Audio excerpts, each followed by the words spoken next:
Les entrepreneurs de l'économie sociale et solidaire, à l'heure du confinement, c'est l'instant partage d'expériences face au coronavirus et nous sommes maintenant avec Hortense Arang. Bonjour Hortense.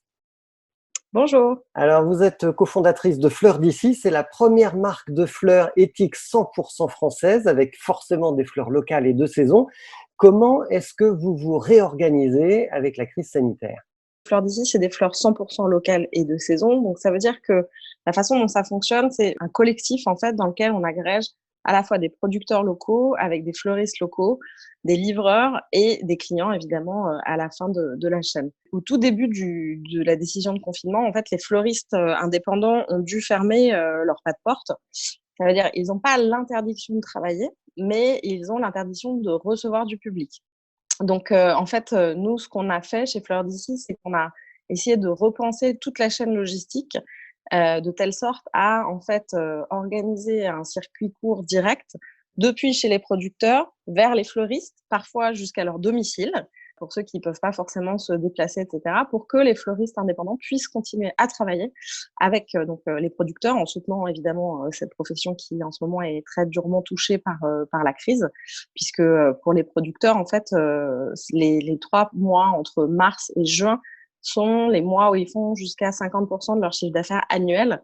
C'est vraiment une période très importante. Et là, ils sont en train de jeter leur récolte à la poubelle parce que tout simplement, les jardineries sont fermées pour les gens qui font des petites plantes en pot.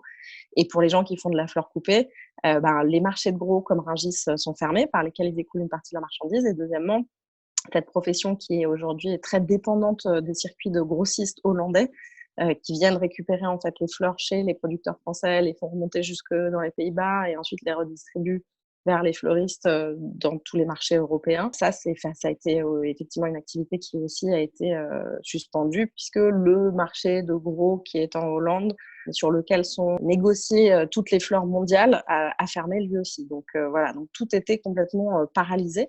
Et en fait, cette crise vient démontrer la pertinence des modèles qui reposent sur les échanges directs et ce qu'on appelle les circuits courts. Alors, les circuits courts, souvent, les gens imaginent que c'est une question kilométrique. Il y a cette notion-là, il y a la notion effectivement de la proximité géographique, mais dans les circuits courts, c'est surtout la notion du fait que entre le producteur et le client final, il y a un intermédiaire au plus dans la chaîne. Donc aujourd'hui, le fait de pouvoir travailler avec tous ces gens, d'avoir déjà eu pour nous un réseau déjà existant avant cette crise de producteurs, fleuristes qui avaient l'habitude de travailler ensemble. Pour nous, finalement, on a dû réorganiser la logistique, faire en sorte que les fleurs, au lieu d'aller vers les boutiques des fleuristes, aillent vers leur domicile. Mais finalement, ce n'était pas une si grosse réorganisation que ça. Mais alors Hortense, qui achète encore aujourd'hui des fleurs? Et par conséquent, est-ce qu'il y a des clients pour les boutiques de fleurs et est-ce qu'il y a par conséquent des clients pour Fleurs d'ici? Alors, Fleurs d'ici, donc, c'est une entreprise à mission dont les 2 missions sont les suivantes. La première, c'est la sauvegarde de l'horticulture locale. Pourquoi? Parce qu'aujourd'hui, comme je disais juste avant, 9 fleurs sur 10 sont importées de pays en voie de développement, Kenya, Colombie, Équateur, que c'est un circuit logistique qui émet énormément de carbone, etc., et qui a fait qu'en 50 ans, on a perdu près de 90% de nos horticulteurs en France. Donc, c'est une profession qui était déjà très mal en point. Et donc, au départ de Fleurs d'ici, il y a 3 ans, l'idée fondatrice, c'était justement de contribuer à la sauvegarde de cette profession.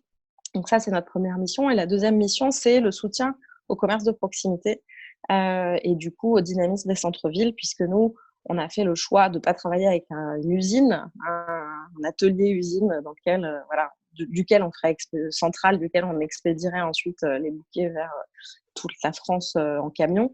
Nous, on a fait le choix, au contraire, de s'appuyer sur des très bons fleuristes artisans locaux, commerçants de centre-ville qui contribuent, à notre sens, à la densité territoriale. Ce que je veux dire, c'est qu'à travers le fait que nous, on était de toute façon déjà engagés dans ces missions, on a pu du coup mener un appel là en disant la profession, ces professions sont aujourd'hui en train de souffrir. Et donc, en lançant cet appel, on a les clients qui sont venus vers nous, c'est beaucoup des gens qui sont venus en geste de solidarité pour ces professions-là, vraiment. Et les destinataires des bouquets, c'est bien souvent des parents isolés parce qu'aujourd'hui, comme plus personne ne peut se déplacer, que les familles sont éclatées et qu'on ne vit pas toujours à proximité de ses parents ou de ses grands-parents, on a beaucoup, beaucoup, beaucoup de commandes qui sont destinées à des personnes âgées ou moins âgées mais distantes. Voilà, donc c'est une façon d'envoyer une pensée en ce moment un peu compliqué où les liens sont distendus, rompus, enfin inexistants.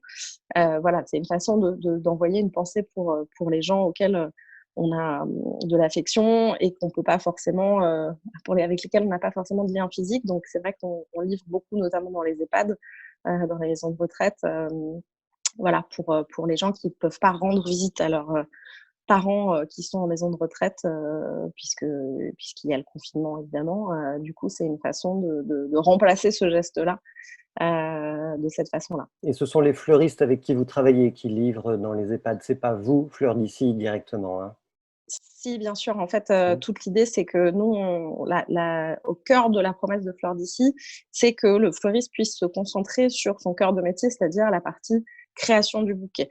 Donc nous, on l'accompagne dans ses approvisionnements, puisque aujourd'hui, un fleuriste ne peut plus aller acheter ses fleurs sur un marché de gros ou se faire livrer par un grossiste hollandais, ce qui est plutôt bien, parce que du coup, ça les oblige, entre guillemets, à se réorienter vers de la production française, ce que nous, on leur propose. Donc, on les aide à s'approvisionner en fleurs locales. Et ensuite, on prend pour pas rompre une fois de plus la logique du confinement, etc.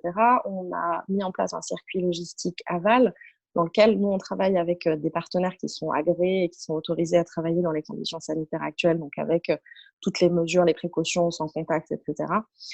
C'est des partenaires logistiques, donc ça va de Chronopost, qui est donc une partie de la Poste qui est autorisée à continuer à travailler, à aujourd'hui, on a des services de coursiers avec lesquels nous, on préfère travailler, c'est-à-dire c'est des coursiers indépendants pour lesquels on arrive à construire des tournées de telle sorte à ce qu'ils soient pas dehors trop longtemps et donc à consolider les livraisons sur.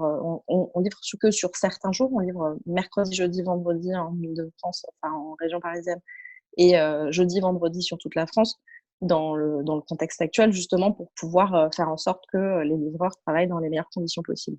Hortense, dans cette période de confinement et d'activité économique forcément très réduite, comment est-ce que vous vous êtes réorganisé? Qu'est-ce que ça veut dire en termes de gestion des ressources humaines et en termes de trésorerie notamment? Alors, nous, on travaille, heureusement, on est une entreprise qui est basée on a déjà 2 sièges, puisqu'on est basé entre Paris et Le Mans. Donc on a déjà une partie de la moitié des équipes qui sont au Mans en temps normal et la moitié des équipes qui sont à Paris. Donc en fait, nous, on était déjà très et puis on est une entreprise du digital, donc c'est vrai que nous, on était déjà très, versés dans, toutes ces pratiques de, vidéoconférence, travail avec des outils comme Slack, voilà, ce type d'outils qui permettent de faire soit des réunions à distance, soit d'échanger voilà, de façon permanente en flux avec des équipes qui peuvent être un peu partout. On a toujours eu l'habitude de faire comme ça. On a travaillé avec des gens qui sont éclatés de toute façon dans l'absolu aux quatre coins de la France toute l'année. Et nos fleuristes, ils sont aux quatre coins de la France, nos producteurs, ils sont aux quatre coins de la France, donc les livreurs pareil, les clients aussi. Donc pour nous, c'est vrai que cette capacité voilà, à travailler de façon très capillaire, ça nous avait déjà donné une forme de résilience qui fait que pour nous, c'est pas une grosse réorganisation, le fait de travailler comme ça à distance avec des outils digitaux. Il n'y a pas de chômage partiel aujourd'hui chez vous? Si, il y a quand même du chômage partiel chez nous, bien sûr, parce qu'on n'a quand même pas du tout le même volume d'activité. Nous, en fait, l'essentiel de l'activité de Fleur d'ici, elle est plutôt à destination des entreprises. Nous, on fait 80% de notre chiffre d'affaires pour les entreprises, avec les entreprises dont on fleurit en fait les sièges, les accueils. Vous voyez, après, quand vous rentrez dans une entreprise, sur la borne d'accueil, souvent, il y a un bouquet de fleurs. Et donc, nous, pour pouvoir donner de la visibilité et que justement nos partenaires, notamment les producteurs, puissent savoir que pendant 3 ans, ils vont avoir tel volume de commandes à telle récurrence, voilà, et qu'ils puissent ainsi gérer leurs investissements et autres, et leur trésorerie justement. Et ça, ce marché-là du fleurissement des entreprises, il est aujourd'hui à l'arrêt, puisque les entreprises ont fermé leur siège. Donc, de la même façon que je pense qu'elles ne font plus appel à leurs prestataires de maintenance, nettoyage, etc. Ils ne font plus non plus appel évidemment à nos services. Alors, quelle est la partie de votre personnel qui est au chômage technique aujourd'hui? Plus de la moitié. Plus de la moitié. Et en termes de trésorerie, vous avez quelle durée de visibilité devant vous? Nous, on a quelques mois de visibilité devant Quelques nous. mois. Donc, ouais, je dirais Donc, jusqu'à oui, jusqu'à jusqu'à l'été. jusqu'à l'été, d'accord. Donc, il faut que l'activité économique reparte et que cette crise, elle se finisse vite quand même. Hortense, pour terminer, si vous aviez un conseil à donner à d'autres entrepreneurs sociaux, d'autres acteurs de l'économie sociale et solidaire en cette période qui est quand même difficile économiquement, ce serait lequel? Dans ma vie d'avant, moi, j'étais reporter et notamment reporter de guerre et donc c'est vrai que j'ai souvent été confrontée à des situations assez, comment dire? Assez dur, assez complexe, et en fait, j'en parlais hier avec, quelqu'un qui est, d'origine libanaise et qui a connu, la guerre civile aussi, pendant des années, 70-80, au Moyen-Orient, au Liban et on se disait qu'effectivement ce peut-être que ça nous a donné une forme de familiarité avec, ce type de contexte et aussi du coup la certitude que ce n'est que temporaire et que, dans des moments comme ça, il faut surtout pas baisser les bras. Il faut essayer de se dire, comment est-ce qu'on peut, faire feu de tout bois et se dire aussi, que sur quoi on «investit» entre guillemets du temps et si on peut, de l'argent, ce qui est un peu plus compliqué évidemment, mais en tout cas du temps, sur des choses qui vont nous faire, être plus résilients demain. Donc, nous, par exemple, on est en train de travailler à fond sur toutes les questions de développement de notre tech, sur des choses qui sont, en général chez Fleur d'ici, on court toujours après le temps, donc on fait que les choses très urgentes et pas forcément les choses, de fond. Et là, du coup, c'est vrai que ça nous permet de nous poser sur des choses de fond, de réfléchir, de faire avancer un certain nombre de chantiers. Donc ça, c'est voilà, finalement, c'est une pause, dans une course, un peu effrénée. Eh ben, merci beaucoup, Hortense, pour ce conseil. Alors, on vous souhaite évidemment bon confinement. Hein, on vous souhaite de bien rebondir à la fin de cette crise-là. Bon courage à toute l'équipe en tous les cas. Et puis, quant à vous, derrière votre écran, bah, vous pouvez commenter bien sûr cette vidéo sur les réseaux sociaux de Mediatico. Et puis, vous pouvez aussi nous envoyer vos témoignages à contact@mediatico.fr. C'est peut-être vous qu'on interviewera demain. D'ici là, bon confinement, restez chez vous et protégez-nous. Merci.